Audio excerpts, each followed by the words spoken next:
Wanjai Marumba, which is G'day in the Jandai language of the people of Quandamooka country. This week's character strength of focus is love of learning, which for the students was ranked number 23 in 2019, but has happily moved to number 18 in 2020, which is certainly demonstrating a real commitment to this area. In order to share more personally with you, this character strength is located at number 5 for me, as I genuinely love the very art of learning from a range of sources and of people. The people of Quandamooka country have held learning as a continuous exercise for over 20,000 years in ceremony, song, rituals and life, and they continue to enrich this community. This property of Iona was also the place of learning well before we started as a college. This property was home to the Queensland Acclimatisation Society, their attempt at determining which plants would thrive in southeast Queensland in the mid-19th century. Many varieties of grapes, nuts, fruits and vegetables were trialled here in the mid-1800s. Our mango trees along the train line are the last remnant of this learning from this time. In a strange twist of history, there's a grape variety known as Iona that was grown here in the 1920s, well before a bunch of new Ionians started in 1957. A love of learning was clearly one of the very reasons that this college was founded, including the name Iona. It wasn't founded as an elite institution on a hill, but a home of learning that has thrived for decades. There were numerous tasks to be completed during that time. The name of the Oblate School was to be Iona, which Father Long referred to initially as Iona Hill and later Iona College. Archbishop Dewey chose the very name for our school, calling it after the original Iona, a tiny island off the coast of Scotland. It's one of more than 500 islands in the Western Hebrides of Scotland. In 563, an Irish monk, Callum, accompanied by 12 companions, sailed from his homeland to Iona to establish a monastery, and later this monastery became famous throughout Europe as a great centre of learning where the monks were renowned for their holiness. It was from Iona that these missionaries brought the Christian message to the Scottish Isles and then on to Europe. And it was a great dream of mine for so long to accompany students to this beautiful island. And I'm so pleased that we were able to achieve this last year before the pandemic took hold. During those hours we were present on the island, we met students from the local primary school, we joined the community for prayer, and we enjoyed the hospitality of local families and Catholics. We also celebrated Mass with the local community, and we forged an incredible positive link between our two learning communities and holy communities. One of the key goals of the college has always been to promote learning in every facet of college life, and this learning is supported both within and outside the classroom. We believe that learning can occur at every opportunity that you engage your mind and heart. We've always believed that the heart of education is education of the heart. It's why we've constantly encouraged you to believe that while you might have entered Iona to learn, we sincerely invite you to leave Iona to serve. It's also been our sincere desire to provide you with as many pathways as possible for you to find your own journey in life. We've endeavoured to try and help you make a life and not just a living, and that learning can and should take place always. With 34 individual senior subjects, that's been our hope. This year our college theme has been always learning, and we've needed to apply this in new and flexible and agile ways. Our learning takes place within a Catholic tradition, and this is a key part of our culture and heritage. A Catholic view of learning is centered on the person of Jesus, in recognizing each person as created in the image of God. It emphasizes Jesus as a learner and a teacher whose spirit influences the whole curriculum with a hope-filled vision of life. Iona aims to be characterized by inclusion, service, care of neighbor, and a positive growth mindset. The Catholic tradition also views the acquisition of knowledge as a lifelong and life-wide enterprise. Reflected, self-directed learning and teaching provides those holy spaces for teachers and students to interiorize knowledge. And Catholic tradition asks us how we understand our place in the universe and the choices we make to live within the integrity of creation. And through the elements of stewardship and also the sacraments, Catholic Christians are called to respond to questions like, what's my place? How do I belong? How do I live within the integrity of creation? In our Oblate tradition, learning has been central. By now, I really hope that you are familiar with St. Eugene's quote, of learn who you are in the eyes of God. But also remember that this character strength calls for a love of that learning. The sincere hope that we have for you is that you love what you learn about yourself. You are not a mistake. And while there are always areas of growth in our life, what we hope for is that you keep finding new areas of your life to love and learn, and in others as well. The community here is essentially planting seeds of learning in your life. For most of the time, we're planting seeds of a tree whose shade we will not see. I'm not sure if you're aware or not, but at Iona, the staff are all assigned to be part of professional growth teams, where they continue to learn from literature, new practices, and most importantly, from each other. As a staff, we are constantly looking to improve our learning and practice in the hope that it inspires you to do the same. This filming is in the staff precinct of the college. One of the current areas of focus is the setting of real and clear goals, and I'd like to share with you one of the group learnings. They said that setting and communicating those goals should help you understand what is required and what is the success criteria. It should set up a culture of realistic but high expectations and also ensure that you and your varying degrees of abilities can achieve them. And what might it look like? It could be learning intentions, it could be personalized goal setting, it could be group goal setting to improve skills, behavior management, self-regulation, or career and pathway goals. The college has invested significant resources into fostering a love of learning in the staff, in the sure and certain belief that this will help the learning environment of the whole college. During the past few weeks, Iona has accompanied the family of Callum through the very sad and difficult circumstances of his car accident and death in the United States. Those who knew Callum in both high school and army life would essentially be describing his developing mind and ability to think completely outside the box of constraints that most of us live by. He had a unique and has a unique ability to see things from a new perspective. And I've invited Mr. Harbinson to share some insights with you, and we'll also hear from his US Army colleagues on the contribution that Callum was, and we believe is, making. And by including his story here in our video of Love of Learning, we continue to believe that Callum is a legitimate and continued presence within our community. We believe that his life has changed and not ended, and we continue to refer to him in the present tense as a contributing member of our Iona community.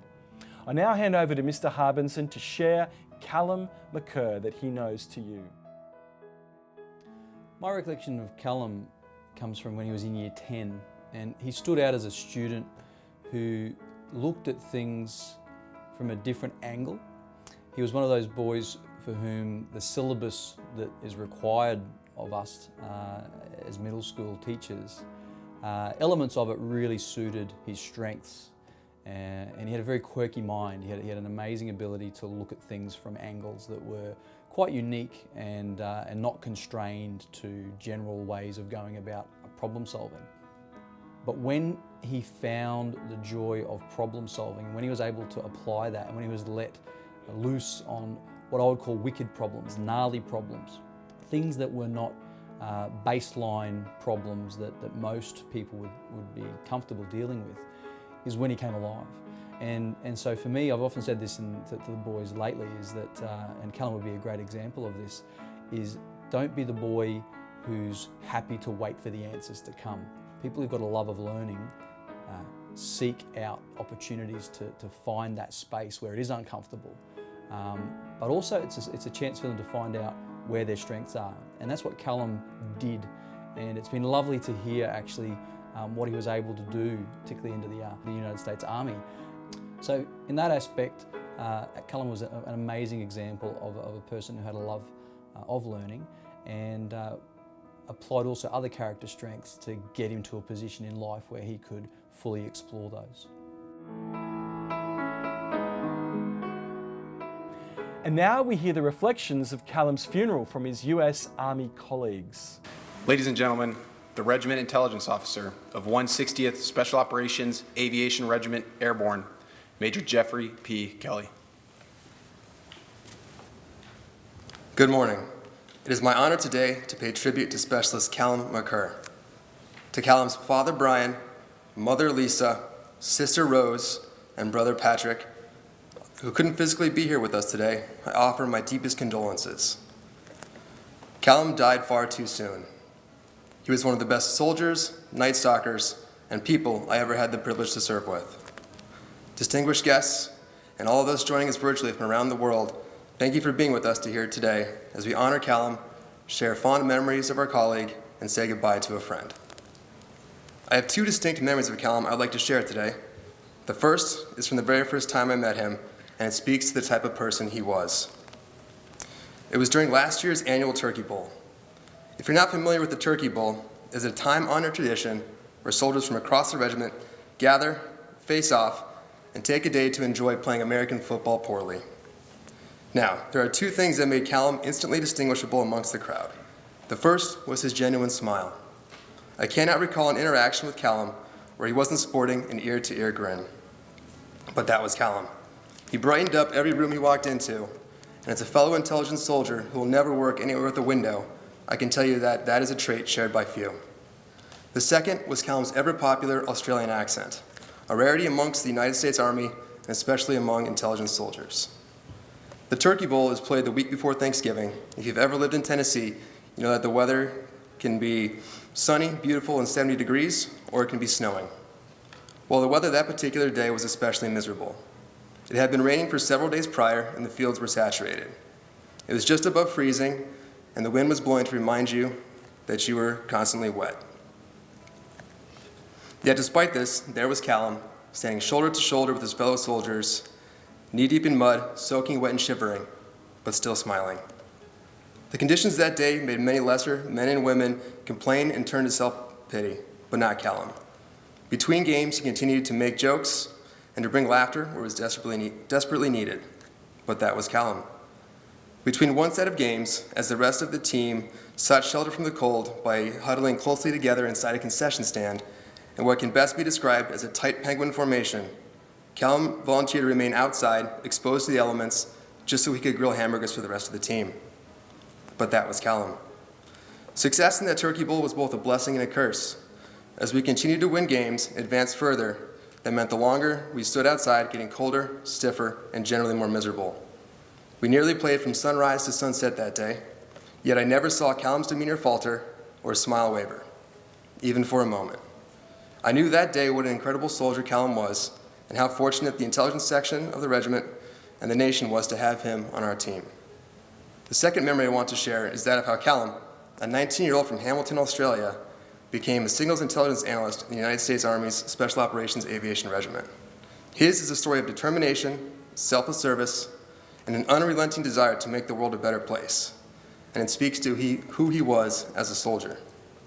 Albert Einstein once said, "The world is a dangerous place, not because of those who do evil, but because of those who look on and do nothing." While Callum was a man of action, someone who could not look on and do nothing. From the age of 16, he knew he wanted to serve in the United States military, to defend freedom and protect those around the globe who couldn't protect themselves. General George S. Patton Jr. once said, "The soldier is the army. No army is better than its soldiers." Well, it is soldiers like Callum who make the United States Army the most formidable fighting force the world has ever known. And it is people like Callum who will keep the United States a beacon of freedom, of hope, and of compassion. By the age of 19, Callum had already accomplished more than many will accomplish in a lifetime.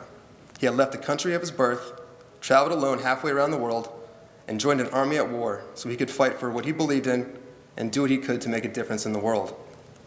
But that wasn't enough. He was determined to find a place where his individual contributions would make a difference. A place where the mission is constantly demanding and hard, and the only reward is another mission that no one will try. That is when Callum volunteered to serve in the 160th Special Operations Aviation Regiment, known as the Night Stalkers. Every Night Stalker is a 3-time volunteer, and Callum was no different. He volunteered to join the Army, he volunteered to be an airborne paratrooper, and he volunteered to serve in the regiment. Soon after arriving, Callum's initiative, intellectual capacity, and ambition became clear. He was assigned to support Task Force 160th, where he would go on to solve some of the regiment's most complex and demanding problems. Callum made a difference. He made a difference to the mission, to the regiment, and to our lives. Callum, you can rest easy, for you made a difference. Callum joins a brotherhood of soldiers who died too soon. We will honor him as we honored those who died before him, by continuing to serve in the defense of this great nation from any foe who would threaten it. And just as Callum did, the intelligent soldiers of the regiment will continue to identify, locate, and characterize our enemies. We will do our small part to ensure that the men and women of the regiment, who every night around the world fly off into the darkness, can reach their objective anytime, anywhere, time on target plus or minus 30 seconds. Renegades, Night Stalkers don't quit.